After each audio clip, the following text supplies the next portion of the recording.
Hello. Today we're talking about another wet cooking technique. This one's a little bit more advanced, requires a little bit more equipment for us to be able to use.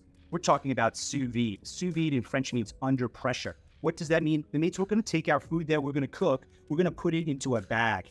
We're using a chamber sealer or a vacuum sealer to be able to seal the food in this bag, which we have done here.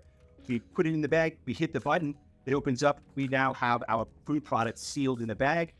This bag then goes into our thermal circulator. What is a thermal circulator? A thermal circulator is a water heater, basically. It's set to a very specific temperature for a very specific amount of time. What time and the temperature depends on what you're cooking in the bag.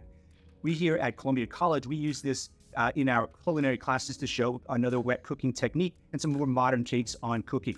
Lots of our restaurants in the area use sous vide as a consistent way to cook product before it actually goes to the customer in their restaurants or in the catering field. And we've actually had students here at the school who are military who talk about the boil in the bag food that they get when they are training or when they're in the field.